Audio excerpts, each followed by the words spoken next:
What's going on, everyone? Andre Scambo here for another episode of the Ponytails podcast. If this is your first time or if you didn't sell books, let me tell you a little bit about what we do. We interview alumni of the Southwestern Advantage internship. It's an internship that's been going on since 1868, where a company recruits college kids during the summer and has them go sell books door to door for 80 hours a week on straight commission without a place to live in a different part of the country. You heard that right. So after that, these human beings go and do some pretty cool things in the world, and we get to ask them about it here on the show. Hope you guys enjoy that. We have some pretty awesome stories from their time both selling door to door and some really cool things that we learned about their industry and what they're up to now and how they implemented those skills in that experience for good or worse, for bad, for ugly, in their real life. So my guest today is Elijah Smyth. He sold for 2 summers from 2018 2019. Part of the TD organization, went to Northern Arizona University, was originally, and he calls Sedona, Arizona, his hometown, which if you guys have ever been, what a lucky man to be from that area. If you guys want to get a hold of him, you can go to his Instagram. It's going to be on the link below or on the screen if you're watching. But that is at Elijah, ELIJA _ Smyth, SMYTH. You can find him on there. Maybe you need to catch up, or if you're curious a little bit to work with him and what he is doing with his company, which you'll hear about in just a second. His favorite scroll is number 3, I will persist until I succeed. And so when I come back, we will be on with Elijah. See you in a bit, everyone.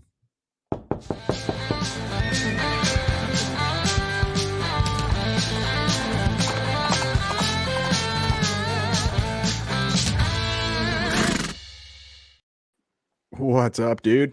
Welcome up? to the show. Dude, thanks for being here. Glad to be here. It's good.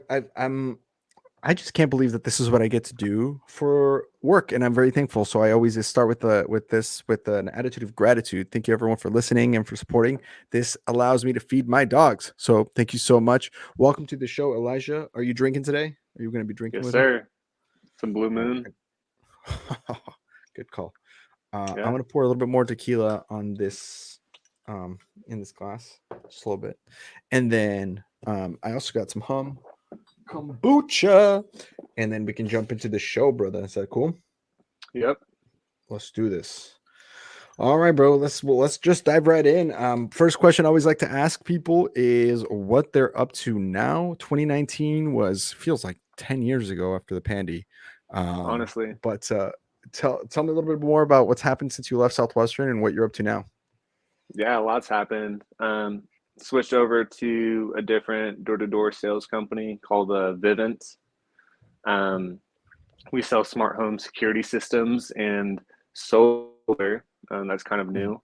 But we do like a year-round program. It's not necessarily like a summer sales job anymore. It's more kind of like a profession. And I live in Phoenix, Arizona now. We work in Phoenix, and yeah, dude, life is great. I get to, once I graduated from college, still kind of have that like work 4 months, take 8 months off mentality. And, while I was in school, those 8 months, I was doing schoolwork and stuff like that. But now I don't have anything to go back to. So it's really freed up a lot of things in my life. And, I'm embracing it. Yeah. Well, we were talking to Kyle Evelson, and he was working with Vivint. He mentioned a little bit about some of the differences. So I'll ask you a little bit about that as well. But real quick, just to recap, so you went straight from Southwestern to Vivint, like that was a straight transition. Damn. Yes. How did you find them? How did you? Why not like some other door to door company, or like why still door to door? Yeah. Well, I realized I was pretty good at it.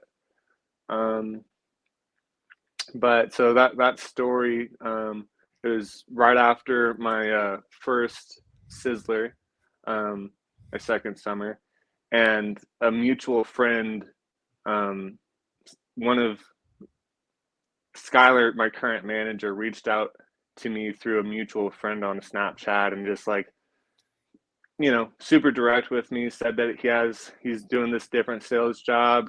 He'll take me to dinner when he gets back. And so I come back from Cancun and been drinking all week. So kind of feeling sick, hungover, and he picks me up at the airport and takes me to this bougie steak place and drops like $400 on dinner. And straight after Sizzler, like you landed from your plane and then that's where you went. yeah, Oh, he picked me up. I had never met this guy. He picks me up in this nice BMW, and never met him.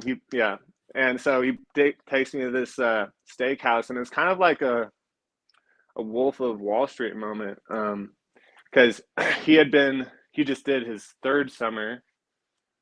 Yeah, he just did his third summer and made 90,000, and I made 20 my second summer. And so I mean, like, 90,000 is like the best of the best in books, and it's really hard to do that off of personal sales without having a base. yeah. And he did all through personal sales, so I was just really impressed, and literally quit like that night. I was like, I'm doing this, and just dived in head first. Hell yeah. So, and I know that, I mean, you sell in Phoenix, right? That's a cool market for, I mean, great for solar, of course. I actually did solar a little bit um in Phoenix, but it was like in July when it was 120 degrees outside. Do you sell during that time? Yeah. Oh, um man, crazy, crazy man. yeah, it's not easy, but um to be fair, I've been used to a very like a summer schedule. Just recently, this past year, um, we're actually one of like maybe 10 offices in the entire company that's doing a GM program. So, like, working where we live versus doing like a summer program and traveling for work. So, Hmm. 98% of the company still does that. Just we're kind of like doing this beta program, um, seeing if we can make it work essentially. And Whoa. yeah, it's cool. That's pretty Um, legit. That's got to be a huge difference from Southwestern. This is like you could just go home.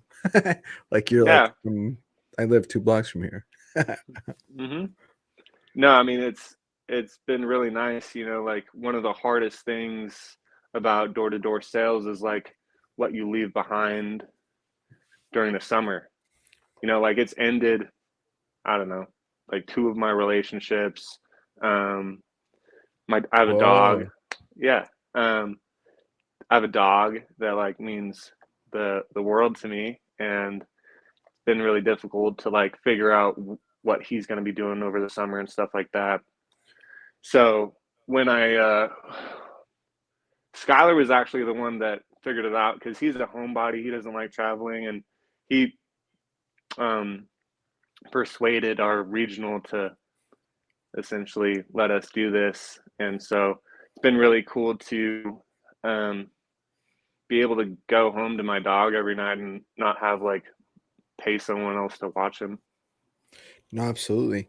Did you notice that like the differences between like I guess could you highlight those? I asked Kyle about this too because I think it's always curious when people go from door to door, right? Because sometimes a lot of our guests will end up going back to school, or they'll go sell something else, or they'll get back to their profession. Some of them professions, some of them go into being doctors and they go back to med school or something like that. But it's not common for them to say, "Yeah, I went from door to door books, went to another door to door company."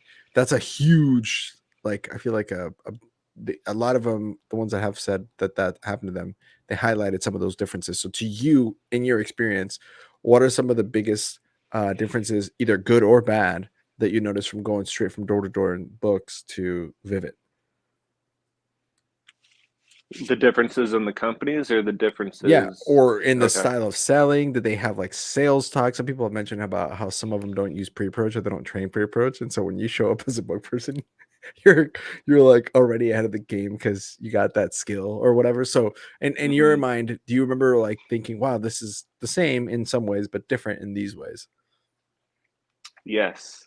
Yeah. I came into it, I was like, all right, like I'm gonna like memorize a sales pitch word for word because that's what you did at, Southwestern Advantage. I was gonna like, write it out a bunch and do like a bunch of like log all my presentations, like demo presentations. But what I realized was there was just like very limited resources available to us. That Oh, it's different. It's actually different. So it's more like motivational stuff, but and there's full sales site samples of the door approach and full videos of a sales sample, but there's actually nothing written out, which is interesting. So what I mm, did was I went through like five of the top,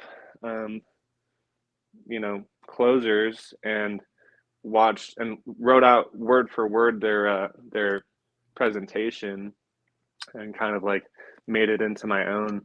But all before the summer happened, and they like my coworkers were like, "What are you doing? Like, why? Like, this is crazy." But it really did help, and that's definitely part of the reason why I had a good first summer. that's pretty Um, wild. let's see what else is there. Um, Vivint. So I remember the second summer selling books. Like, there's this one week where if you won, you would get this pin, and you could like pull it out, and it would become like a Yeah. 3 foot pin. Do you remember that? Yeah, the I don't know. telescopic pen, of course. Yeah, dude. It was like they like hyped Everybody that. wanted to win that, dude. Dude, I really wanted to win that, and they hyped it up so much. Dude, before you go on, just the power of someone to make a pen sound so cool. Honestly, Yeah. is better than any sales pitch. I remember the first time I saw that, and every first year I was with, including myself, where we were all like, I don't give a shit what I gotta do. I'm gonna get that damn pen. Like it is just like a pen. It's so that's powerful. It's a dope pen though. It's a dope pen. Um, It is a dope and pen. but yeah, like it is a dope pen. But yeah, like at Vivint, the prizes that you win are, thousands of dollars. Like you'll get like a 70-inch flat screen TV or like an iPhone 14 or like um PS5 or like a Oh trip shit. to, like a trip to this place, or like $1,000 like flight credit or like um a Segway. Like these are all I'm just throwing out examples from this past summer. Yeah. And that's only like a third of them. I mean, like there's actually prizes like every week, but you get so like the the tiny ones that we would like relate to, a cool pin. Like those are literally just thrown at us all the time, and and you get really numb to it. Um, Super numb to it, and so like some dude won a Porsche, like just so Oh, this yeah, is like next level, next level. yeah. So like, I mean, That's it's like just several levels above a PS5, dude. yeah. Like actually, this upcoming year, they're giving away 12 supercars, and so like, Jesus. yeah, they're just and they have to, but the issue is they have to keep raising the bar on that. They can never go down, Yeah, they can't and go. so Okay, last year we won a Porsche. This year we're gonna win a set of steak I knives. know. Like So you can't, it's you can't go it's the other way. dangerous, right? Because like we're like, I think I won like an Oculus, Oh hell yeah! and and like I didn't even care. But like that pen was like so sick, and so I don't know. It's just interesting to think about like why, you know? It's amazing how they can do that. I mean, I don't know. Maybe it's because we're 18. It's our first summer. It's week 3, and you really just want, like, at that point in the summer, you've been beat down. People have shit on you. You know what I'm saying? That first 3 weeks of the summer where you just eat shit for a while, and then Hmm. all of a sudden you see this. It's the coolest pen you've ever seen in your life. At that point, it feels like. Do you know what I mean? Because you've Hmm. just seen so much rejection. It's been so brutal to be out there and survive the first 3 weeks. Um, that's super fun. And again, it talks to the power of recognition and creating competition to increase sales. That's a really cool technique that they did that. Hell yeah. Hmm. Yeah. Um, question so 2019 you started during the bed, like during right at the beginning of the pandemic was when you first started. Yeah. How did that affect your progression? Because I feel like you leave Southwestern in 2019 after Sizzler. Good. See you later. Now you're looking at what, January, December, January, February of 2020. And a full-blown pandy shows up for you to deal with that summer. Um, hell yeah, crack that open. Um, how did you cope with that? What were some of the things you had to like tell yourself? Like how did you get through that? Because I feel like that's enough to derail a lot of people. Honestly, I didn't care at all. Like I was, yeah, like it phased some people, but I I didn't really care. I was like, I definitely went through like wearing masks is stupid phase. Mm. So I was kind of like in that boat. Like I know one of my friends, he was very serious about masking up and stuff like that, and I brought him out, and it was his first summer, so um, he had a really difficult time adjusting to that. Yeah. Um, so not to like make light of that, but honestly, like I've kind of always been in the mindset of like, let's just figure it out. You know, I'm gonna persist until I succeed, and like, um, but like yeah, it didn't really phase me. So like, you know, my mom was super skeptical. She was like, "There's a fucking pandemic. Like, you're gonna go and knock on people's doors and like sell them security in Laredo, Texas." That's where I was going. Oof. I've been in Um, Laredo. yeah. They need security, but They for sure need yeah, security. That's yeah, well, we can go into that tangent in a little bit, but I got it. yeah, Your mom's um, sketched. yeah. But so, anyways, yeah, it actually turned out to be great because everybody was home and we had our best Oh weeks yeah. during like absolute lockdown. Yeah.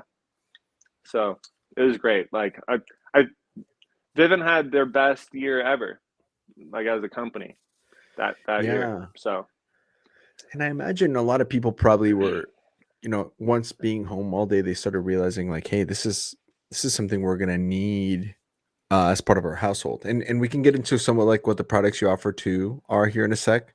I wanted to ask you mhm. one more thing while we're on this topic, but so 3 years now coming up that you've done this.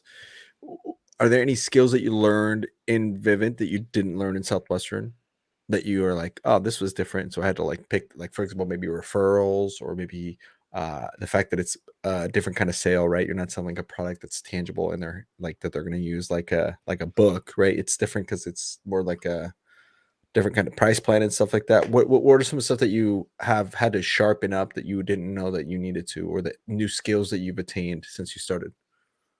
The competition, right? That's for sure in it. Really? Yeah, because with books, you go up there and they're like, the whole goal is to be a cool college kid that they're like down to talk to, right? Like that's the objective. And they've never heard about what you're doing ever. And so like maybe like 1 out of 100 people is like, oh, like I used to sell books or something like that, right? And so they'll Right. let you in. Or But they've bought before or whatever. yeah, Yeah. but like it's very rare that somebody actually knows who Southwestern Advantage is. That's why like pre-approach is really important, is to build some rapport with that. But with Vivint, when I went to Laredo, so that was my first summer, we had entire blocks with 50% of the houses already had Vivint. And, you know, entire neighborhoods already had Vivint. And so then the other 50%, you know, they had ADT or Ring or like whatever other competitor you want. And they've already talked to 10 other door to door alarm guys, you know, that year. So, how to like differentiate yourself, and from the last guy, because, you know, every single, probably at this point, 3 Vivint people knock on every door per year. So everybody's already talked to Vivint. They're like, yeah, we already know what you sell. We've gone through it. Like, we don't want it. So it's hard to overcome, but learning that skill, like, how are you different than the last guy? Hey guys, hope you're enjoying the episode so far. I know I am. I wanted to give a quick shout out to the people that make this show possible, the people that bring this show to you. These are people who all sold books, and we're here to give a quick shout out to them in a spotlight about their company and what they're up to. So if you're interested, or if after listening to this, you're kind of wanting to know a little bit more, feel free to click on the links below to connect with these people. These are from an excerpt I have with them from a podcast that I do on the side. It's called Executive Exercises, where we take all our sponsors and they come into a think tank and share some awesome ideas about how to grow their business, specifically on different topics. Go check that out. But I pulled some of the comments that they had explaining what they do and who they're looking for on their companies. And so if that sounds like you, like I said, click below. Hope you enjoy. So yeah. And so money wise, and it just seemed like it was going to be the leads, which I wanted to go back to that because you mentioned this, and that's another thing that maybe Southwestern people don't understand is leads. That's kind of like you're saying, basically, imagine you show up to a town to sell books, you send a postcard out to every single family that has kids in school or young children, asking them if they struggle with any of the following subjects, yes or no. Would you be interested in hearing about a product that might help you with all those subjects, yes or no, name and address, and then you just waited at your HQ for like a couple of weeks, and then you got in the mail like 700 people returning that postcard saying, come to my house, here's where I live. Hi, are you the mom of the house? Yes, and we've heard of you. Great. Yeah. Is this your handwriting, Miss Betty? Yeah, that's my handwriting. Yeah. You got a few minutes? It's, again, you're not selling every single lead that you sit down with, but the leads is kind of what interested me, because that kind of anxiety feeling that I talked about at Southwestern and the anxiety I had with Family Heritage, I honestly didn't think that was going to go away, but it has. It's gone away when I sold. I still had a little bit of anxiety, but after that first knock, it goes away. But much less anxiety every week, because I know I have fresh leads coming in. And so even if this day doesn't work out, I know typically our agents will get anywhere from 25 to 50 leads a week of people that they can go and call on. I want people to understand what it is that you do, how you do it, why you do it, all of the good stuff. You hear a lot about coaching. You hear a lot about life coach, sales coach, business coach, yada, yada, coach. Man, I think just to start off, like, what it isn't, it's not training. It's not showing up and having somebody talk at you for 45 minutes to an hour. And like, the way that I look at it is, we're all human beings. We're all broken in some capacity. And we all know, a lot of the people that I work with, they know what they're supposed to be doing. They're just not executing on it, or they're not doing it as intentionally as they should be. Or they're just not focused. They have like 15 different goals or 15 different things that they're trying to balance or do. And because of that, like, they're not as intentional as they should be at home, or they're not as intentional as they should be at work, and they're not picking up the phone and calling people. And it's like having a personal trainer for your business. It's having intention on why we do what we do every day, and creating clarity and helping to build our lives and our calendars around what our future goals and intentions are. That'll do for now. Like I said, make sure you click below to get some more information. And now back to the show. How did you develop that skill? And can you give me some like advanced sales on that really quick? Because actually, I don't know how to do that. Like, just even for me, I want to, like, how do you differentiate yourself? How did you learn to do that? I think it's just being really direct. And like, yeah, being direct and bold, being somebody that like has, it's important to have charisma. That's one thing that I brought from books. So like being somebody, you know, you can kind of break that ice with them, and show them that you're human, and that, you know, like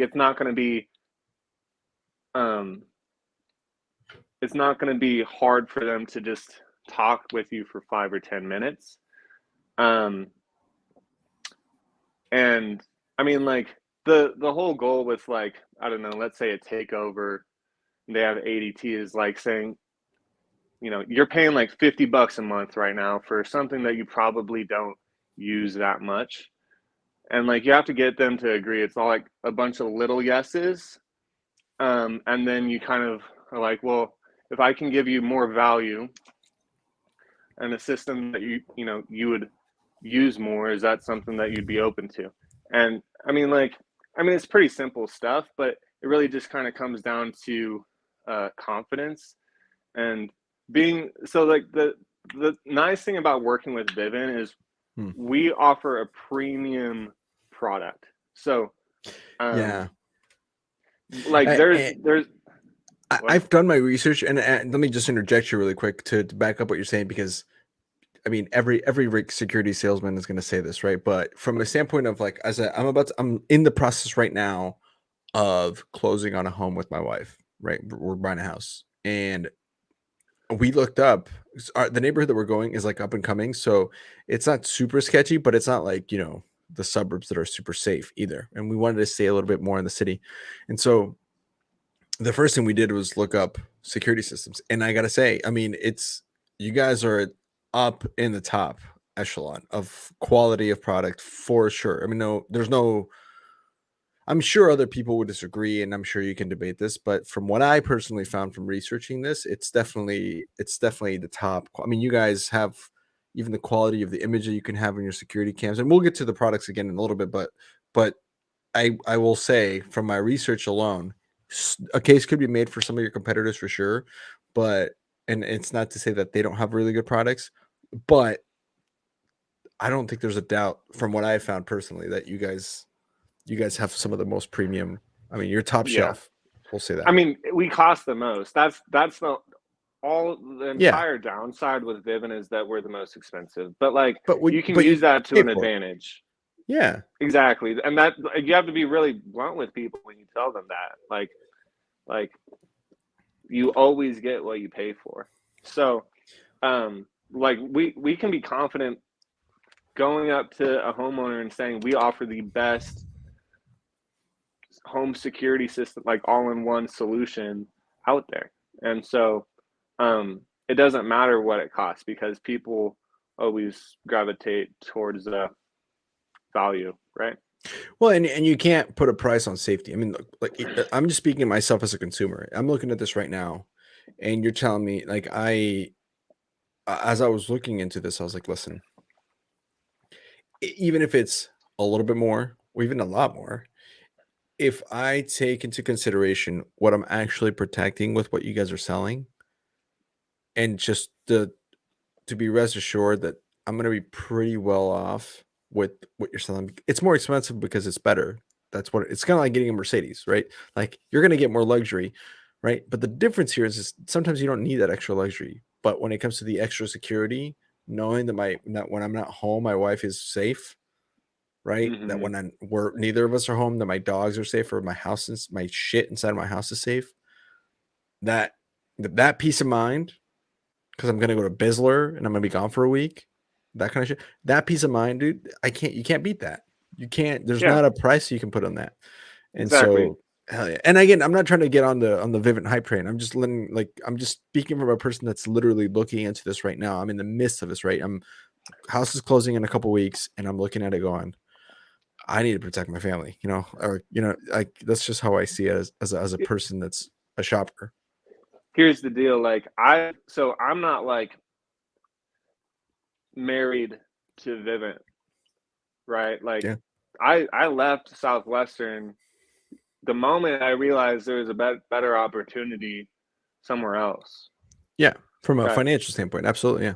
Right. Yeah. So I'm always going to gravitate toward value. And I've done my fair share of looking at different, companies, because that's how like a lot of companies recruit is from competitors. And so, yeah, I've done a lot of research and looked at working for other companies, but it always comes down to their pitches. Yeah, we offer a cheaper product. So, their pitch is, hey, you're paying $100 right now for Vivint. We can give you it for 50, right? But it's shitty products. And so like, that's not something that I could fully get behind. And Yeah, absolutely. I want to sell the best thing. Yeah, I mean, it's easy. I agree with that wholeheartedly. Now, some people have different philosophies on this, so that's totally cool. So if someone listening right now is like, "Nah, I'd rather work for the other company," that's fine. But for me, that's actually something when selling books I didn't feel always so confident about, or that's what always played with my conviction was like, is this really the best product for every family? And sometimes the answer is yes. Sometimes the answer is absolutely this family with this person, 100%. And sometimes the answer was, I don't know. I don't know if they maybe would have been better off with a tutor. I don't know. But when you have a premium product, at the very least, you're like, dude, I'm selling, the Lamborghini, the Mercedes Benz of security system. I mean, sure, I'm going to lose people because of the affordability, sure, but you're going to gain that back in your conviction while selling it. If you know you have the best product on the market, and yeah, sure, it's more expensive. Who gives a fuck? Like, you can sit down with Mrs. Jones and say, hey, sure, you can pay ADT half the price, but you're going to be the most secure with us. No questions. That's the voice behind that. The conviction behind your voice on that has got to be astronomical. I mean, it's got to be pretty strong, At so least, that's pretty cool. Like 80% of my customers come from smaller security companies just because they're paying, and it's always an upsell, but like they're way happier that they did it. Yeah, absolutely. So, and I guess maybe we've been talking about this enough. Let's get into why it's better. Like as a potential buyer, I'm just sitting here. I'm looking into. I'm already pretty sold on Vivint, but let's just start from the scratch. Let's say I'm just, hey man, I'm Elijah. I'm a book guy. I'm looking into security systems. Somebody referred me to you. Why the fuck would I go with you when ADT's half the price? Like, give me like the skinny of it if you want to on here, and talk to me about why your products are better. Talking about why your services are better. Here on the air. We can go over that super quick. So Vivint's all in-house, so that's probably like the biggest thing. Most like every other company outsources everything. ADT and Brinks. Let me get into the details. I'm a dumb consumer, so let me just ask dumb questions that you might think are simple. But why? What do you mean by that? So you're saying you manufacture all your products? Yeah, they're Vivint products. Yeah. Whereas like ADT is gonna get like some Samsung camera from China or whatever. They're gonna get third-party products through Alarm.com, and so it's kind of like, just they're white label products, so any company can use them. They're not specific to one company, and the issue with that is you get all these random products together, you you glue them together, and you call it security. It doesn't work the way that you want it to, like, period, right? Because you're getting all of these random things, like, so there's only like 3 like good security providers when it comes to, I mean, and it's crazy, right? There's ADT, Vivint, Brinks, right? Or Monotronics. But ADT, like 90% of their customers come from them just buying smaller companies and buying their contracts and adding them to their base. Brinks, same kind of thing. They've went bankrupt like 10 times. So different people keep buying them out. Vivint's the only company that's like, we've been Vivint. But the cool thing about that is, like, then you have like thousands of other security companies. Thousands, because anybody can jump onto the platform of like Alarm.com, buy a bunch of third-party products, buy like a call center. They outsource the call center. they can outsource the technicians. They literally outsource the entire company, and then they put it together and slap a sticker on it.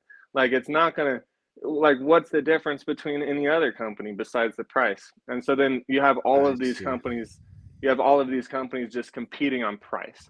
And so Vivint's really been the only company that is like, no, like, we don't care about price. We're gonna like go for value. And so we have a huge, like, the amount of money that we put into research and development is crazy. Like, it's $1 billion. I think it's like $5 billion. $5 billion company. And so, like, wow. Our products are leading the industry in innovation. Like, I mean, we don't have to get into all of it, but they're 4K cameras where our competitors are 1080p. We have a fucking spotlight. For people who don't know what that means, it's a sharper image on the camera. But I mean, a much sharper image on the camera than. But it's not just that. Like, our cameras have person detection, so they know what people are. They look for head, arms, legs. You only get notified when a person comes in your property line. Our cameras have spotlights, so I'm sure you've seen like the normal floodlights where you come onto the property or it senses motion and it turns on the light. We literally have a spotlight that'll follow people around your property. And then not only that, when they're on your property for too long, you get to decide what that is. It'll go into deter mode. So the camera will start making noise, and the light will do a certain function, like start strobing. And the whole goal is to prevent crime versus watch it, which is a big issue. But like the thing with Vivint is, like, we've encompassed an entire smart home. So it's not just security. You got your lights, your locks, your thermostats, your garage controllers, all of your cameras, any like smart device that you could put in your home, all on one app, which is the Vivint app, and it all works together. And so the fact that you can get an entire smart home, like literally balls to the wall smart home, for around $100 a month, and instead of a lease like ADT and Brinks, it's buy to own. So you're just paying off your equipment. Once you pay off your equipment, your monthly bill goes down. So, and from what I understand, this is kind of like when you buy a cell phone, right? You're paying Verizon for the service, but you're also paying Verizon for the iPhone. But once you pay for the iPhone, then you don't have to make that payment anymore, and it just goes down to just pay for the service. Same thing for the cameras and all that shit that you guys install. So that's smart. Now, on that note, when you talk about smart home and thermostat, you're talking about like an app that you can, like, hey, it's really hot in the house, so you can turn the temperature down. Or if I'm not even home, I can control the thermostat from, the movie theater if I'm watching a movie and it's like just too warm for my dogs, all that shit. Now, I mean, I'm sure that's a product that other companies can use, but what you're saying here is the difference is that you guys make all these products in-house, and so they are more compatible. It's kind of like the difference between Apple and, like, not Apple, right? Because you have the Alexa that then pairs maybe with your Samsung, but it's not quite the same, but it kind of does the same, or like a Google phone. Whereas when you have Apple products, your watch talks to your headphones talk to your iPad talks to your phone talks to your Apple TV, right? And it's more like you're talking about, it's more congruent, seamless. Yeah, it just works all way together seamlessly. Like, you can unlock your door with the little PIN code, so you don't need your key anymore. And when you unlock your door, it knows you got home, so it'll turn on the lights for you. It'll change the thermostat to whatever you like it at when you're home, and it'll disarm your security system just from unlocking your door. So, like, and the reverse when you're leaving. So I mean, like, there's just like so many things that you can do. We have a car guard, so it goes into your car, basically GPS for your car. And so when it sees you pulling up, it has a geofence around your house. And so when you pull up to your house, it knows you got home, so it could like open the garage door for you and do all of the other things that I just mentioned, just from driving up to your home. So it's like, cool. I don't know, like, other companies don't have that. That's cool. The other companies just have like a camera and you can see it on your phone. And I mean, you can have like different smart devices, but like all of it working together that seamlessly, yeah, no. You won't get that anywhere. That's cool. And that's not bad. For me, $100 a month, you know, if you're someone who maybe doesn't really care about money that much, just is more concerned about value, that's definitely Pay like the way to go. you pay like $200 a month for a cell phone bill generally. I mean, if you have, I mean, I pay like 150, something like that. So I mean, it's all relative. So, like, Right. where do you get an entire smart home for $100 a month? That's not bad. No, not at all. And especially with like nowadays where, I mean, I live in Portland, right? There's a lot of unhoused population. Like just fucking 2 days ago, bro, I got a brand new car. And I had to, for my old car, I took out like my dog seat covers and a couple blankets that I had in the trunk, just, you know, for when we're traveling and stuff, picnic blankets and shit. And I left them in my porch while I went to go get the car, and, you know, woke up the next day, they were gone. Somebody came onto our porch and stole our shit. And I'm like thinking about this. I'm like, I literally thought, I'm like, "Wow, fuck, if you had a camera even that just made a little arm, or then let me know that someone was outside, I would have. But here's been the able to issue: prevent this. everybody gets the cameras, and the crime rate doesn't go down, and it generally doesn't actually do anything. You just wake up the next morning with a video of someone Taking my breaking shit. into your car, yeah, and all it does is piss you off because you can't do anything about it, and the police won't either. And so the whole goal is not to watch things that have already happened; it's to prevent them. And so, like, that's Vivint's goal, right? Like you come onto my property, and a spotlight literally starts following you around. And if you're on my property for over 5 seconds, it starts freaking out, making a bunch of noise and strobing. Like you're gonna dip. And so like other cameras Won't do just that. don't do that. Yeah. Yeah, that's the shit, man. That's pretty cool. Pretty badass. And then you guys are doing solar too. That's great. Mm-hmm. That's great. That's pretty cool, man. I'm glad that you're doing that. That's a good little like if you're looking at this from a like standpoint of a career, that's a nice career.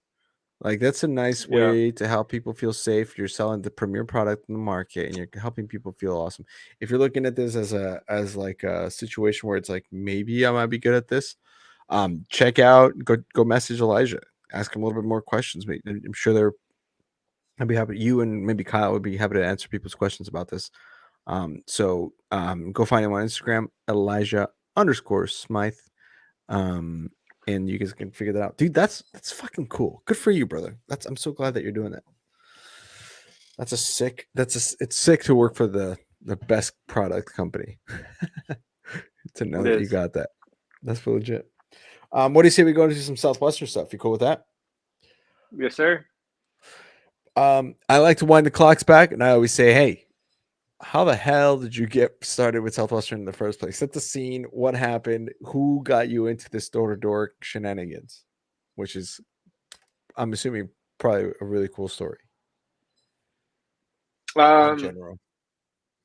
Yeah, I mean, so I was like on campus eating lunch. Somebody asked me to fill out a survey. I'm always like down. You know, it was like a vague question. Like, if we provided an opportunity that was better than your current opportunity, would you be open-minded to hearing more? Something like that. I was like, yeah. Like, why wouldn't I be? Like, that's a dumb question.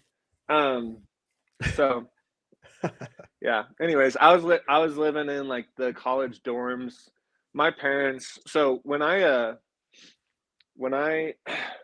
went to college, I came from boarding school. It was an international boarding school, and so I had already moved out of my. Yeah. So the reason why I say that is because I had already moved out of my parents' house, and I wasn't going back. So like I didn't have a place to go at all. So hang on. So you went to boarding school. How old were you into boarding school? This is crazy. I don't know that I know that many people went to boarding school. Yeah, it was like, actually you're talking about like Hogwarts, too. but without the magic. Yeah. With more Koreans and No, just kidding. But yeah, no, it was an international boarding school, so people from all around the world. It In was sick. Sedona? No. It was actually in Orem. I don't know if you've. Orem, Arizona. Yeah. Wow. So middle of nowhere. It's the middle of the desert. Probably. So hang on. So been there. how old were you? This is so fucking interesting. So how old were you when you went out there?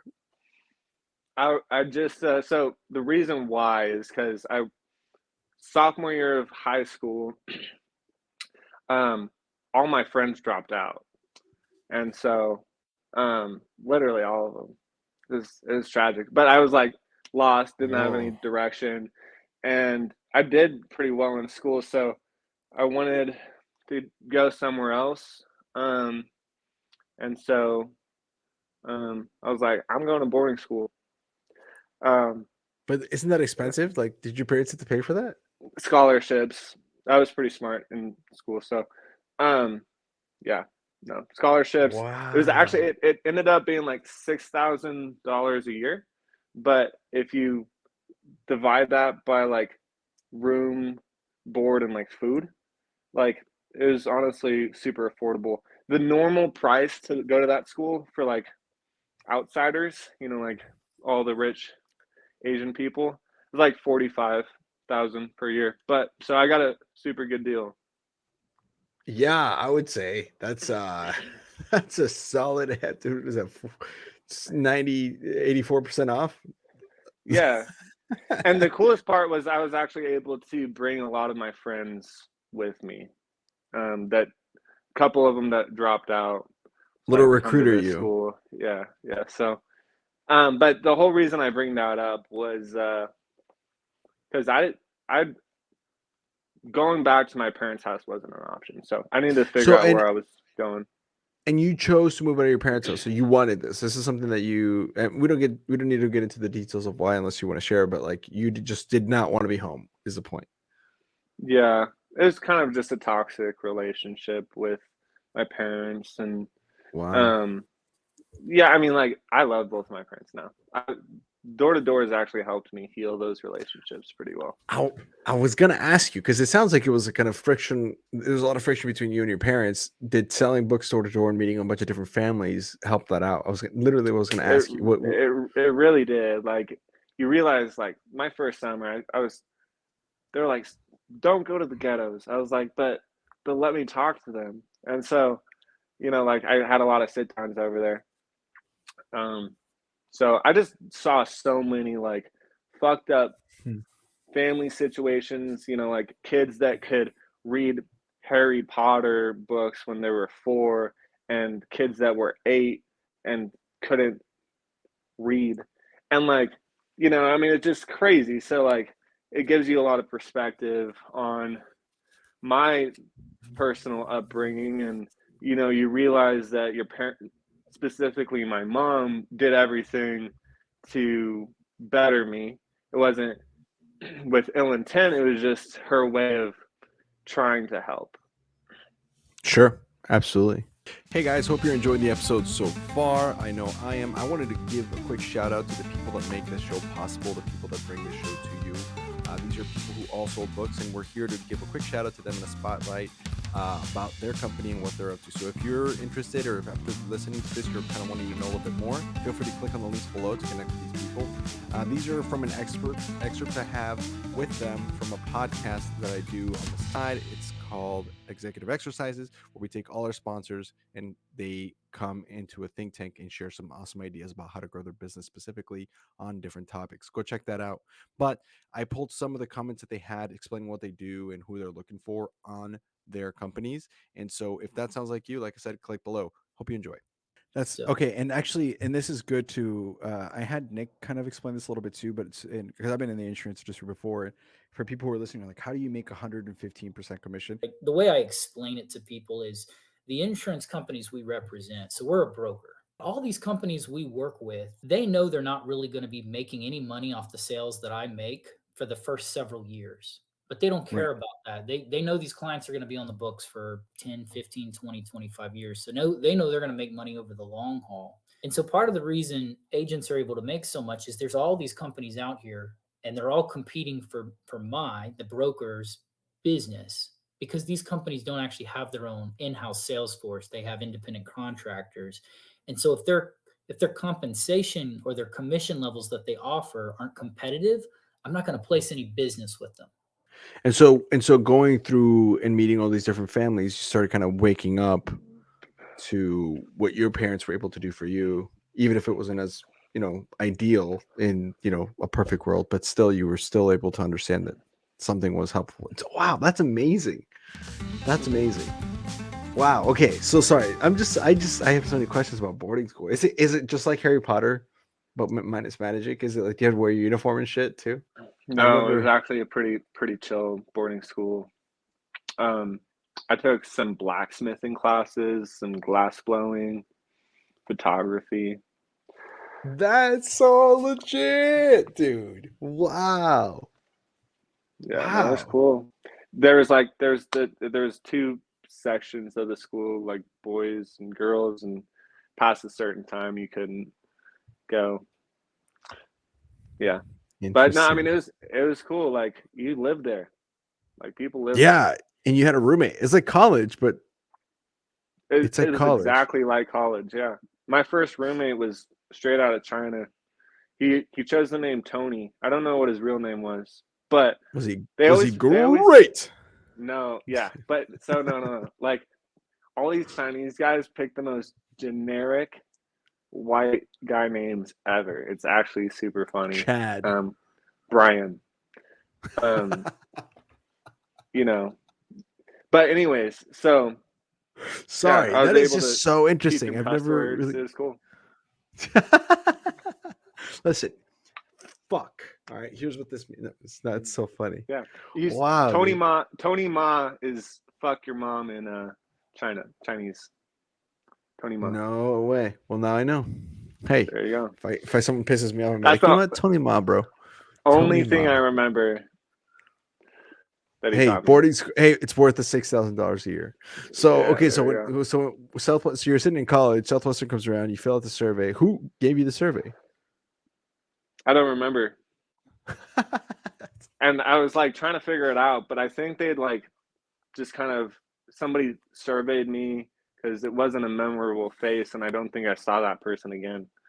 So yeah, it was kind of weird. Some rando floating you. Yeah. Wow.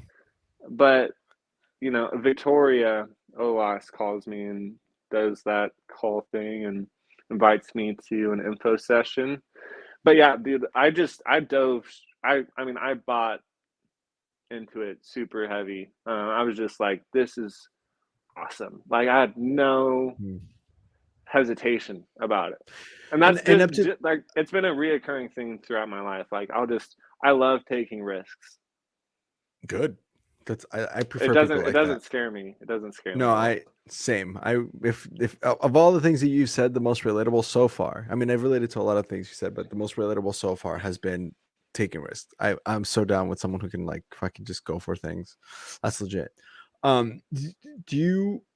I'm guessing at this point, maybe I'm just assuming, but I would assume that at this point in your life, this has got to be up to this point the most positive thing that you had injected in your life. I'm sure boarding school is really positive in a lot of ways, but like a community of people around you who just like were pouring into you and believing in you and helping you become a better person through this program. Was that the first time you encountered something like that? Can you say that again? Oh, just mentioning, like, for me, I guess maybe I'm talking about myself as well, but like, was this the first time that you had a group of people really just pouring into you to help you become a better person? Like, or did you experience that also? Was that what attracted you to it, or what was the biggest thing that you saw in it that made you jump right in? Because most people don't. When you recruit people, just for people who are listening who don't know, and you know this from recruiting, but at least in my experience recruiting, a lot of kids who even got into the program were really timid to get into it and to like just really dive in and like jump at first. That's not a common thing that happens. You have to like still nurture them all the way to sales school, and then in sales school they kind of like go through all that shit, and then then that's when they really dive in. It's rare to hear someone say, I just dove right in all the way. So I guess was it because people were nurturing you, or what made you do that? I mean, I really liked Victoria. She's just who a super. doesn't? She's fucking awesome. She's a super dope person. And I think I just related with a lot of things that she was talking about. It seemed like it would like open up possibilities. And the idea of making $8,000 during a summer was crazy. I don't know. It was like, and thinking back at it, it's not like it's such a low amount of money, but like back then, I guess it was a lot of money for me to like be like, dang, like you can make $8,000, and they're like the average is make $8,000, and I've always been like, I I graduated high school and college with a 3.5 GPA, like exactly, but it's like finding that perfect sweet spot of like not doing as little as possible to get through with making decent grades. It's been like my entire life philosophy. So I was like, yeah, I can make at least $8,000, and that would be really cool. But so when I told my mom, she was like, you should get a real job. Like don't do that. Like, and then she started looking at all of these like horror stories and stuff. She's like, yeah, like this is fucked up. Like you're gonna get kidnapped. And then I talked to my dad, and he was like, dude, that's sick. Like, you should totally do that. I'm proud of you. So like, and that's how it was growing up too, just like very divided. So, yeah. So, I mean, it was cool at least having one supportive person. To be fair, once, Victoria actually like, met my mom for lunch and talked to her about it, and she was like felt a lot more uncomfortable with me going after that. Yeah, most parents buy in after the manager comes in, does the parent visit. That's a huge part of it. It was. Damn, dude, that's cool. But here's the thing: $8,000 is a lot when you're 18 and in college. You know what I'm saying? Because up to that point, like I always think of this bit from. Do you like Louis C.K.? He's a comedian. Yeah. He has a bit when he talks about 20-year-olds, and he's like, I hate it when I go into like a coffee shop and there's like a 20-year-old working there at the coffee shop, and they like, they have the worst attitude. Like they don't want to help you. You can tell they don't want to be there, and it's like, hey, motherfucker, just do your job. And then they go, well, just my job sucks. Like every 20-year-old's like, my job sucks. And it's like, yeah, that's why we gave it to you, because you're 20. Like you haven't done shit in the world to earn more than what you have here. Like, and so when you're 18, 19, 20 in your first summer and someone tells you can make $8,000 with in 12 weeks, literally in 12 weeks with no experience whatsoever, that's actually a really sweet gig if you think about it, because what they're saying is, we're going to train you, don't know shit, and really you've done, I went to Nicaragua one time and volunteered. No, that doesn't count. You didn't do shit. We're going to take you with no experience, and we're going to sharpen you up so you can go make $8,000 this summer. That's the best gig you're going to find as a college kid that doesn't have any prior experience. Now, after you've done it a couple summers and someone comes along from a different company and says you can make $90,000 for the same skills, yeah, that makes sense, because you've spent 2 summers just sharpening the shit out of those skills and making sure you're good at it. But when you're 18, rarely do you find an 18-year-old, 19, even 20-year-old that didn't sell books that has that level of experience to be able to say, yeah, we'll give you $90,000 for a summer. No, but we can turn you into you're like a diamond in the rough, but we're going to have to really sharpen you up, because you know what I'm saying? So I feel like you're right. $8,000 now, looking back, isn't really that much based on what you're making now. But I think back, I'm like, for me, it was this or go sell shoes. And there's no way I was going to make $8,000 on shoes, So same thing. It's like, I don't really have shit for experience, but if they're willing to train me and teach me how to make $8,000, I'll do that. I made more, but you know what I mean? You know what I'm saying? I guess, I don't know if I'm making any for sense. sure. No, it makes perfect sense. I mean, like looking back at it, like, yeah, $8,000 was sick, because I made exactly, I was like $400 short. of making $8,000. Great summer. Great first summer. Yeah, and I had a lot of crazy shit happen to me, which I'm sure we're gonna get into. But hopefully, yes. But like, hopefully we're getting into yeah, ponytails. Eventually. But yeah, like my friends were super proud of me. Like I've had a lot of supportive people in my life, and I'm super grateful for that. And being like, yeah, dude, $8,000 is crazy. Like that's more than I made this summer. You know, working at Arby's. Yeah, it's great money. It's great money. Yeah. And to be honest with you, if you think back on it now, like, and I'm not trying to like harp on how great Southwestern is, but credit where credit is due, which is what we've been doing on this podcast, right? Is I don't fucking, I think I've probably made total out of all my book selling career, I probably made like 80 grand, 70 grand. I don't know where that money went. UNL has some of that money, and I probably spent it on chips and alcohol. Fuck food. that. Sure, dog food. But the skills I got from it, those are so invaluable. I mean, you're using them now to make a ton of money. I'm using them now to do this. Like, it's you can't pay. If I'll pay a college 50 grand and I won't get those same skills. It's not as good. You know what I'm trying to say? Like I paid UNL, $65,000 for my degree. Do you think I'd be using that shit right now? No. Instead, Southwestern paid me like 70, and I'm using the crap out of those. So I don't know. It's just an interesting. The skills were way more valuable than the money that I got, for sure. Because I mean, the most valuable real estate is in between your ears, right? Yeah, and nobody can take that away from you, right? I mean, unless like some other competitor comes along, but you still can confidently say, "Hey, here's the experience I got, and here's what I know I can do." And that's a tough thing to beat as a competitor. That confidence behind someone. Damn. Okay, so you get recruited. Where'd you go that first summer? Florida. So we drove from Flagstaff, Arizona to Florida. Literally crazy. But yeah, dude, I mean, it's sick. Jacksonville. Yeah, Jacksonville, Florida. You went to northern Florida, Jacksonville, Florida. I sold in Jacksonville. Mm-hmm. It's some good territory. Mm-hmm. I sold solar in Jacksonville, not books, but that's some good territory. So now you say you had some crazy stories that happened to you that first summer. Does one of them include your ponytail? Because we can save that one for the end. But if you want to tell the one other of them ones, does. But we can talk about. I mean, it was not necessarily crazy stories. It's just like I got the short end of the stick in a lot of different situations. And so like I didn't have a car. Rough start. Yeah, rough start. So I bought a bike.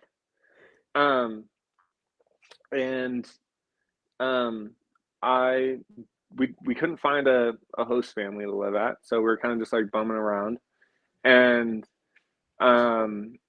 eventually somebody that used to live over there that was doing a different summer had an apartment.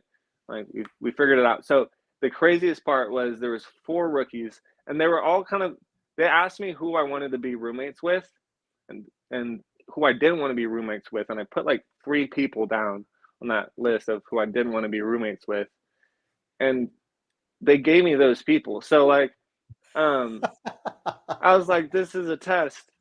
But anyways, so they put me and like 3 or 4 other guys, rookies, in this apartment together. There's no manager. Rough. Yeah, there's no manager. Rough. Closest manager is like 3-hour drive away. And yeah, I mean, it's just like these kids, like they were like the super shy, timid ones. I was kind of shy and timid too, but at least I was like more driven. And so anyways, like the HQ totally falls apart. Like everybody's not, doing very well. I'm doing okay. Like I'm trying to figure this shit out. Like, I mean, I think it took me 2 weeks to get my first sale. But yeah, so eventually like people start just dropping, and they go home, and then it's like me and two other guys, and um then it's just me and one other guy, and then the craziest part was two of the girls from our team, they come back to our place um like Saturday night, and like we're like just hanging out or whatever, and this guy, Mort, I guess, um Good. he like Well done. Well sleeps done.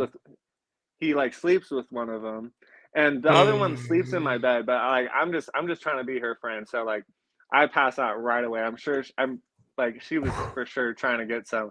I'm asleep, and so I wake up the next morning, and my roommate's gone, and he leaves a note. He's like, so he had a girlfriend back home, and so like I guess he felt so guilty about it that he just left. He just left me and went back to Arizona. And so I'm like by myself out here. So my Victoria gets me Holy new shit. roommate. Her name's Amethyst, and so like girls and guys generally aren't supposed to be roommates with each other, but it was the only option, and I hated her. She was a bitch, and um and like sometimes I felt like she was trying to like hit on me, and like sometimes she was just being a bitch, but like Not your ideal person. no, dude, we did not get along. But anyways, so eventually, um, I tell Victoria like this sucks. Like I'm trying to get through this, but it's hard. And so she moves me out to a different HQ in Georgia for like the last month. And yeah, so it's me and do you know Joe Ignis? Yeah, I know Joe Maybe Ignis. not. Joe Ignis's Yeah, I know brother Joe. Josh. I know Josh too. Yeah. Josh, yeah. So it was his HQ, and he had like some rookies, and so anyways, it was me and three other guys on two twin beds. There's two twin mattresses in this tiny room. So it was just Spooning, baby. basically it was just Spooning. yeah, it was just all twin mattress in there. There was a But big spoon, a littler spoon, a littler spoon, a littler spoon, and then the littlest spoon. I was the big spoon. Good But choice. yeah. But the cool part about that was like we all had a even location from the shower. So I would Josh was super competitive, but I would beat him most of the days. Because we would run to take cold showers at 5:59 in the morning and race each other. We would straight up tackle each other to get there. It was pretty crazy. That's a great HQ. That's a great HQ. That's what you Yeah, want. yeah. But yeah, but over there was their own issues with like this huge child sex trafficking ring going on, and so Bad PR, right? that horrible PR. Like Josh had this Facebook post that got like 500 reposts and like 1,000 comments. I mean, it was just terrible. And I kind of look like Josh because I'm white and blue eyes and short hair, right? And the jawline. You guys Yeah. you could be brothers or at least cousins. I see it. Yeah, I met Josh in we're person, and Joe is on the show, so they look alike, and I can see how you maybe could look alike. I see it. yeah. So anyways, I was Rough. the next county. Yeah, I was the next county over, but like I had from that point in time, I probably had 30 or 40 police calls go my way. And so Fine. at one point, I was in this tiny town, and it was I won win week, and I was like super bought into it. I wanted to get this bat, And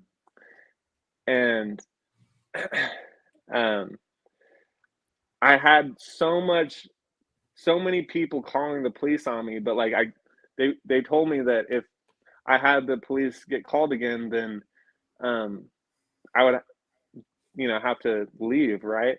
Yeah, And so I was like 200 units off, or maybe like 100. I don't know. It was like one big sale.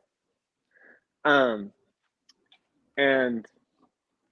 I was about to get this sale, and the police knock on the door, and they're like, "You need to come with us." And so, like, apparently, some dude saw me like go into their house and was like, "He's over there." Called him. The entire town was looking for me. Like, I'm not joking about that.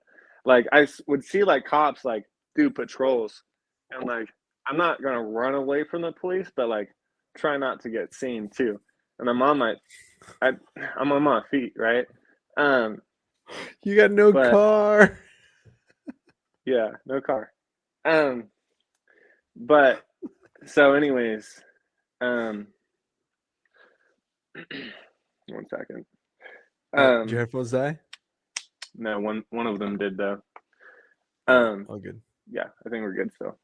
But anyways, so Matt and Aaron, my regionals, both weren't answering the phone call, that the police were asking me to do. And so they took me to jail.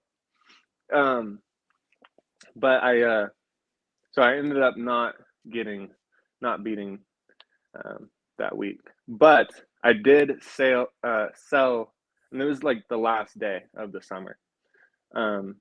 But I did sell the security guard, the sales sample book for like $20. So that was a cool. There you go. That's got to be some units right there. That's awesome. Yeah. When you sell a sample book, that's the best. Yeah. We haven't had a sold a sample. Wait, and you're telling me this isn't part of your ponytail? No. There's a crazier story than this? Yeah, for sure. Oh shit.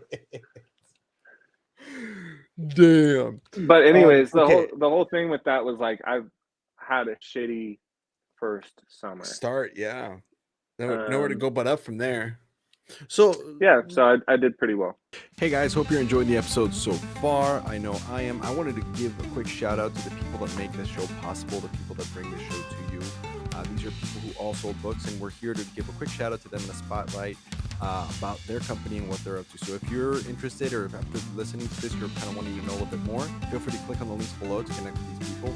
These are from an excerpt I have with them from a podcast that I do on the side. It's called Executive Exercises, where we take all our sponsors and they come into a think tank and share some awesome ideas about how to grow their business specifically on different topics. Go check that out. But I pulled some of the comments that they had explaining what they do and who they're looking for on their companies. And so if that sounds like you, like I said, click below. Hope you enjoy. On a note from I'm trying to think, like if I was looking into this, and for people who are listening who might be like, hey, this actually, I want to learn more about this. What's the barrier to entry? Like maybe I'm sitting here and I'm like, man, that sounds cool, but I don't know shit about insurance. Like why would I want to go talk to people? Yeah, the barriers to entry, I think, are really pretty low. Everybody would probably have a different opinion, but in terms to just be able to get out the door and go sell, you've got to get a license.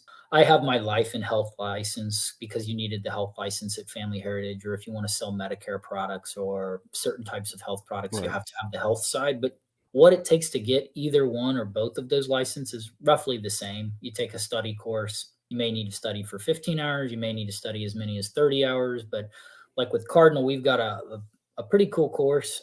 From studying to getting your license can be as quick as like 7 to 10 days if you really 15 to 20 if you're moving at a medium pace. And beyond that, if it takes you longer than that, you're just not really all that motivated to start because it's not a difficult process. Yo, let's get off schedule one last time. Go watch a movie, or maybe you should figure out how to work at EnLight.Energy. Alex Black is crushing it down there, and a former DSM, Julio Hernandez, are both running this company. And man, they are cranking 10 people on their team and growing. It's enough that Alex only has to sell like one thing every other week and make over 6 figures. So if you want to learn more about that and maybe help change the planet, click on the link below. that'll do for now. Like I said, make sure you click below to get some more information. And now back to the show. Do you think, because I know your second summer, so you made 20,000, so that's a $12,000 increase. So you sold what, like 4,000 units or something? I don't know. It's like 3. So 3,000 units. That's a jump, dude. So what helped you make that jump? Besides the fact that you probably didn't have the shitty problems, or did you? No, I didn't have any of the shitty problems. No police calls. It's a great start. I actually told Matt, I was like, door to door is not for me. Like that was too much. I'm not doing that again. I don't. And he asked, That's tough. yeah, and he asked me what I would need to make in order for it to make sense for me to come back out. I said, well, I would need a car, and I would need to make like at least 20,000. And so he said, I'm going to give you a rental car for the entire summer. I'm going to guarantee that you make $20,000, or I'm going to pay you the difference. And so, because he knew the summer that I had, and he's like, dude, if you can get through that and come out with how you did, like, you can for sure get. I mean, it was a smart play on his part, because I did that. But yeah, so $20,000. Oh, and I think like the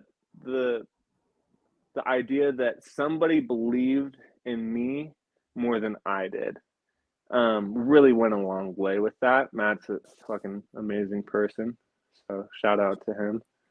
Oh, we love Matt.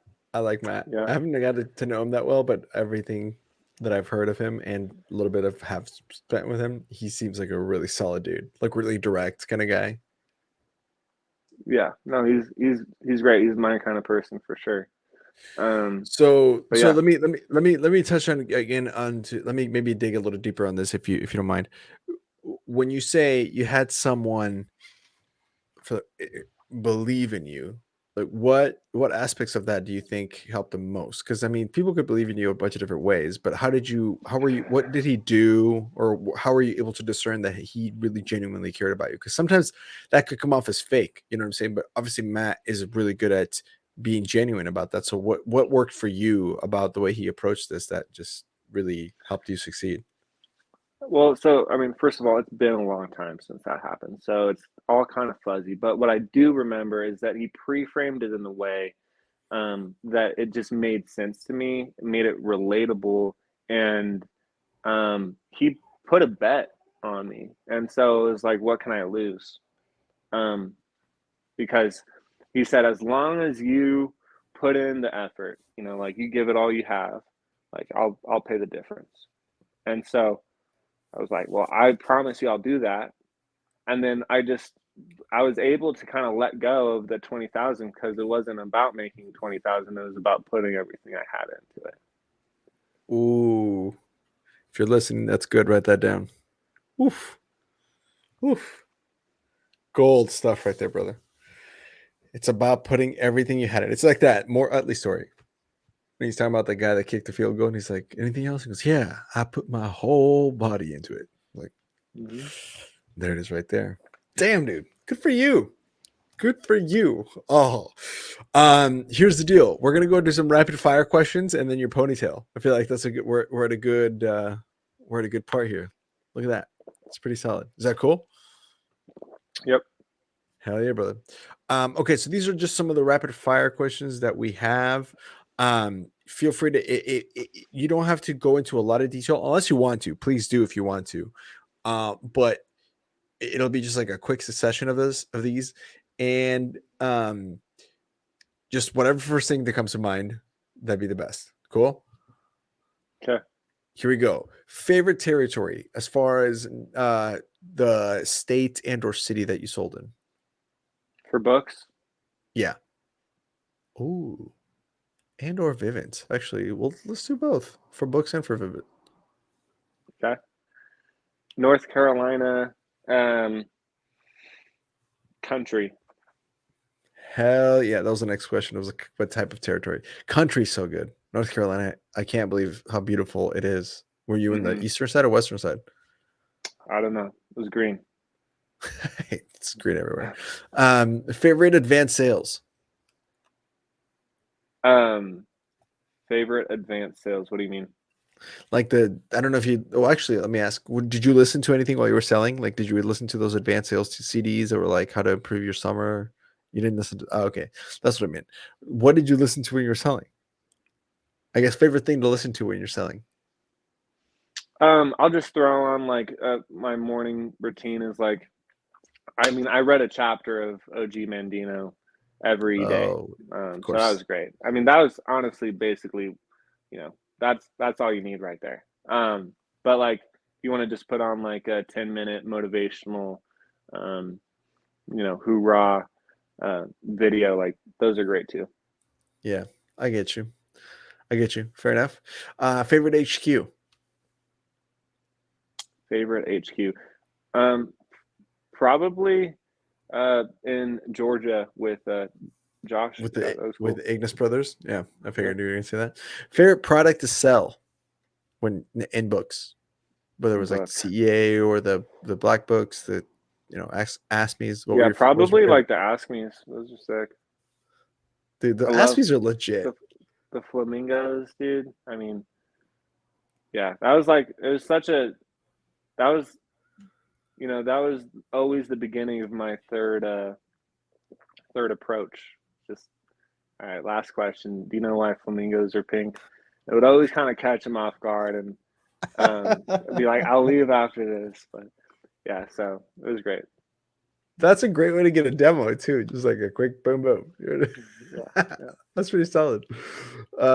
Favorite overall summer? I'm going to guess your second, but maybe not.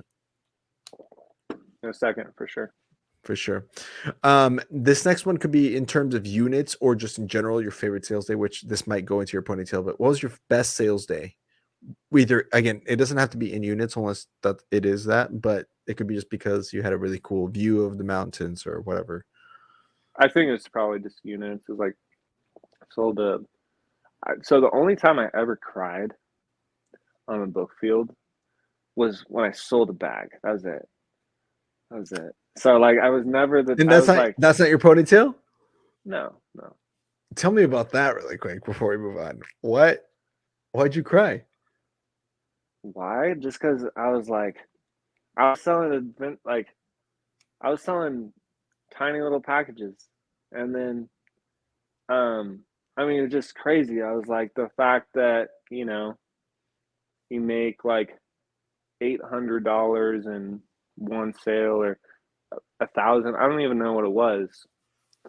It was like everything. It's like besides the Bible, I've never sold any of those.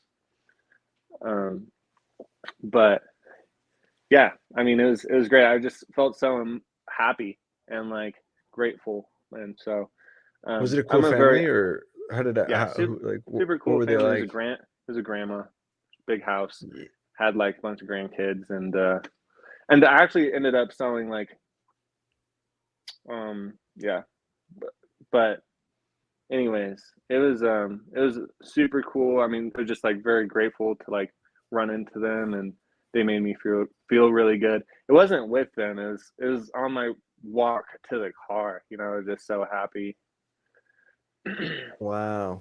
That's got to be a breakthrough moment. That's a cool way to cry where you just felt like I think I remember bawling. Selling a bag. Just a couple tears. Sure, like some tears, but I understand.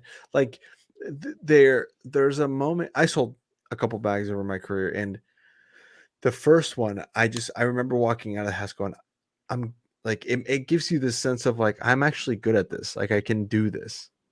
I think it's the first. I mean, it's not the only way to feel this way, but it definitely is a way to feel that way where you're leaving the house and you're thinking to yourself like, wow, I can do this. And I can see why that could be a very emotional. That's dope, dude. Thanks for sharing that story. Of course. And then the last one is favorite breakfast spot.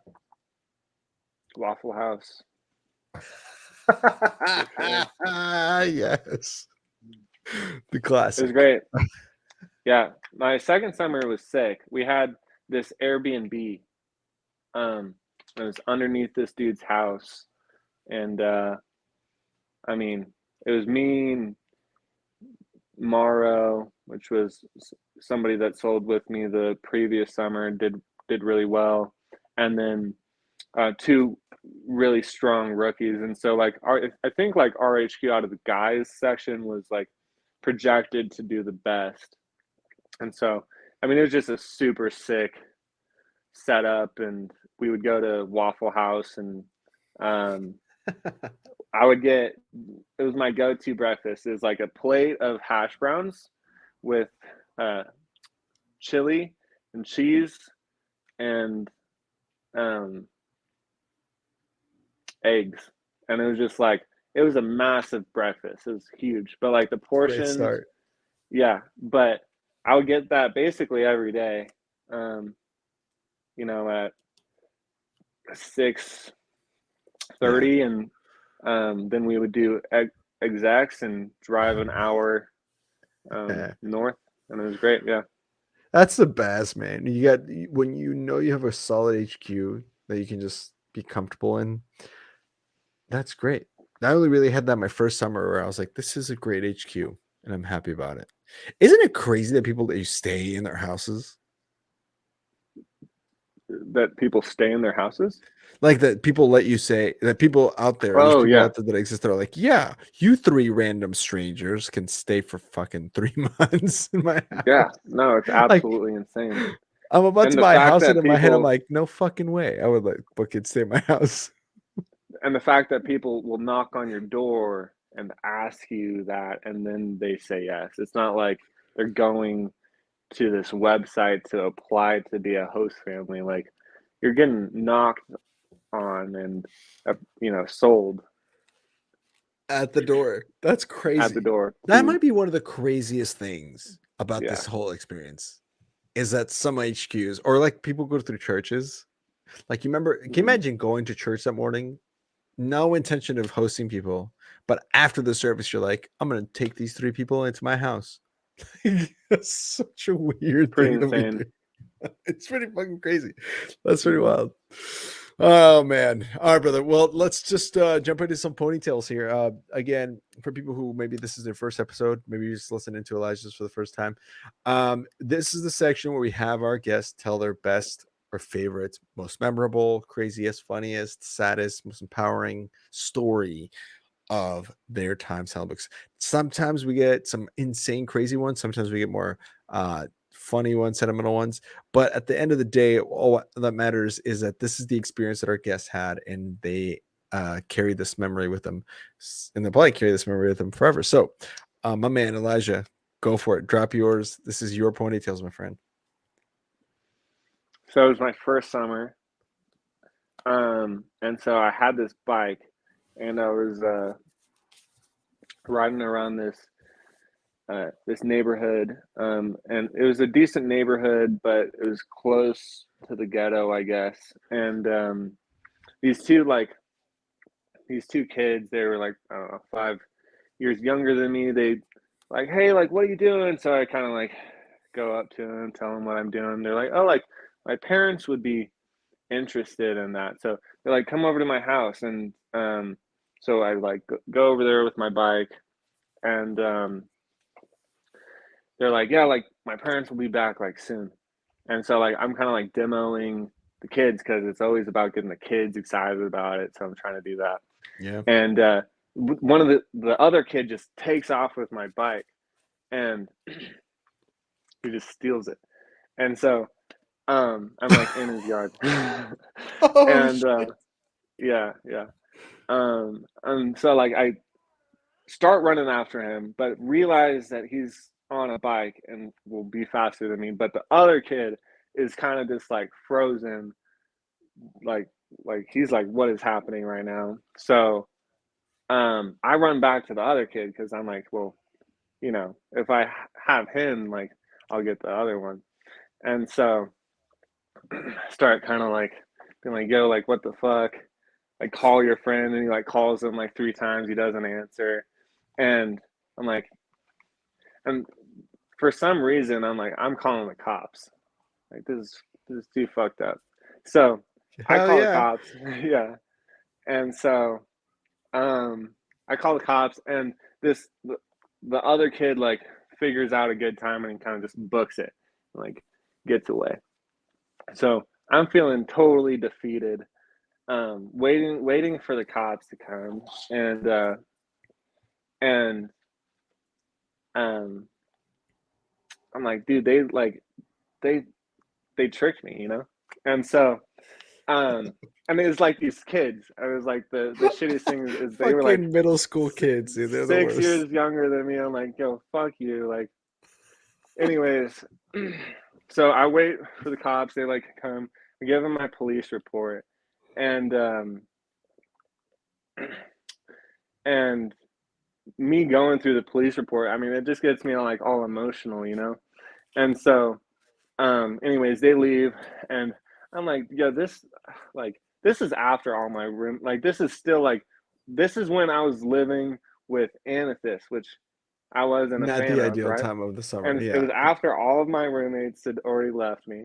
And so I was just like, yo, like, fuck this shit. Like, I want to quit. And then I remembered, I was like, I have nowhere to go to. I'm in Florida. Like, I do not have a home. Like, my parents, like, Where the fuck am I gonna go? there's nowhere to go to. Yeah. And so I was in a pickle for sure. But anyways, so I call my my manager Victoria, and she kind of is like, you know, sympathetic and just tells me to like focus on the controllables. And so anyways, I like pick myself up and I start knocking on some doors, and I'm used to like ride my bike around. It feels weird to walk door to door, especially in like you know, houses that aren't necessarily close to each other. And so anyways, I end up meeting this super cool family, selling them an adventure library, telling them about my story, that like literally a couple hours ago, like these two kids like stole my bike, and they're like, oh, like that sucks, like we're so sorry to hear that. We actually, I mean, like, we have a bike in the garage that we don't really use. Do you want it? And so I was like, yeah, like that would be super amazing. And so they you know, they bring it out, and it's this pink floral beach cruiser with a basket and a bell. And Perfect. yeah, I was Perfect. like, this is the nicest Excellent. thing anybody has ever done for me. And like, it's just crazy, like, because I ended the day with getting a sale, which was like a big sale for me at the time, and getting a new bike, and the whole reason that happened was just because like I kept going, and like I focused on what I can control. Which, I mean, you know, not all the time you like run into like some adversity, right? And it ends up in that like crazy unique story that it's like, wow, like the universe works in mysterious ways or whatever. But that was a huge like pivotal point, I guess. One of my pivotal points in my life that really opened my eyes to the power of pushing through adversity, for sure. Wow. Yeah. That's a dude. That is a really well told story. Thank That you. is so Thank you. fucking cool. And you know why that's so special? We haven't had a story like this in a while here on the show, but every single book person that finished their first summer can relate to a story like that. Where on your side, it's perseverance, right? This I will persist until I succeed mentality that you have to dig deep and find, because nobody would have probably blamed you if you had quit at that point. Nobody could look at you and go, oh, he quit. Like your living situation shit. You have all this PR shit going on. Some freaking kids steal your bike. You're already walking. You're already not having a car. It's already rough. You're in Florida, and you could have quit, but you didn't. So on your side, that speaks to your strengths and the that story of perseverance, how to never give up. Powerful. It also speaks of the kindness of people and Mm-hmm. how that little act There's to them, yeah. that bike maybe cost them $50-$60, which to a family like that is like, eh, you know what I'm saying? To them, it wasn't that big a deal, but to you, that bike meant the world at that time. That was the most important thing that could happen to you. It changed your life. You said it was a pivotal moment in your life. That gesture of kindness that was meaningless to them, maybe. I mean, they probably maybe remember the guy that they gave their bike to in 2018 summer, maybe, but you will never forget them. You might forget their names, but like that act of kindness, what they did for you, what they taught you, and the lesson that you were able to learn because of that, you'll take that with you forever. And that's really cool. That's so cool, dude. Congratulations. It's those moments in your life where like you do push past the adversity and like you don't give up, right? Because it's like all too often like you actually do give up and when you're faced with something hard, but it's those moments where you don't give up and then you're shown that by not giving up something really beautiful happened that you couldn't have even imagined.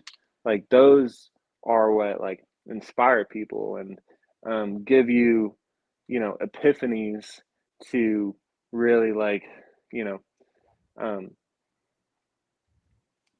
elevate your lifestyle, right? And like really, you know, dive into what you're passionate about and stuff.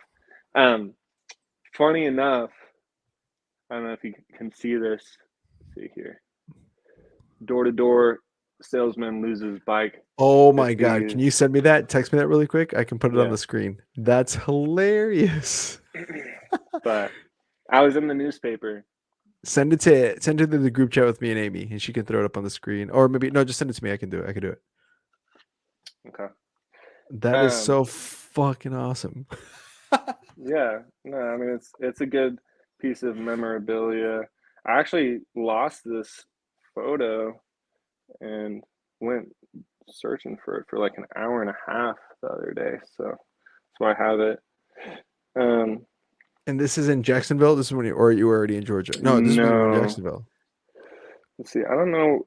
I moved around a couple times, but let me see here. That's so crazy. Not delivered. Oh, okay. Yeah, I think it's boom. That's crazy. If you guys are listening and scroll towards the end here, you can check in on, if you go to Spotify or YouTube, you can find this photo. This is so funny. Oh, it's still sending, I think. I don't know where it's at. Oh man, dude, that's so wild. I'm glad that you kept it. I'm glad they found that. And that this is a story you could tell your kids, you could tell all sorts of different people. Oh, there it is. Boom. Here we go. I'm gonna share screen. Damn, dude, so funny. Oh, here it is. Oh my gosh, it says door to door sales. Oh man. Here we go. I'll put it in here. And I had no idea. I had no idea they were going to put it in the newspaper. It was the cop that took down my report.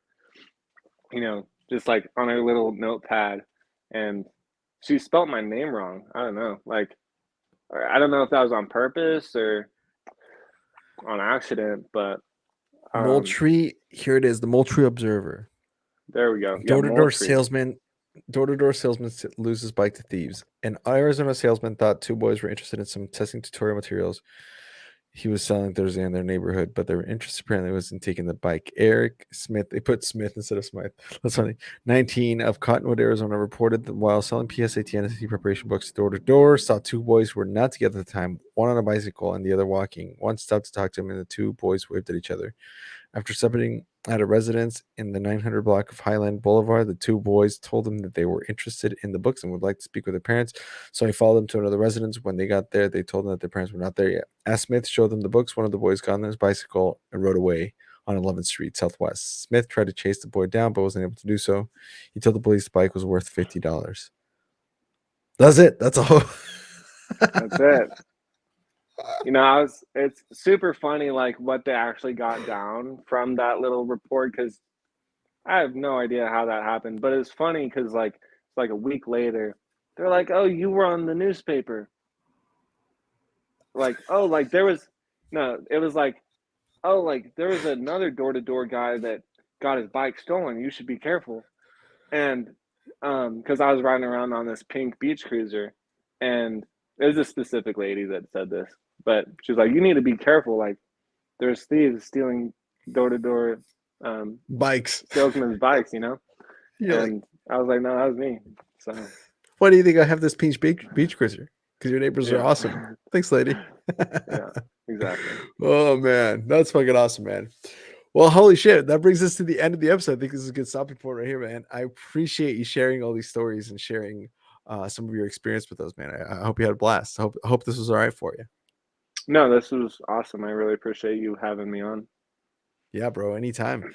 Guys, if you don't know, make sure you guys go check out the last couple things. Make sure you check out our Bizzler trip. There's a link below to find that out. Elijah, are you gonna be coming to Bizzler, or you don't know yet? I'd like to. Hell yeah. October 15th through the 19th, this October 2023, we're going to go to Jamaica, Montego Bay. It's like an alumni reunion.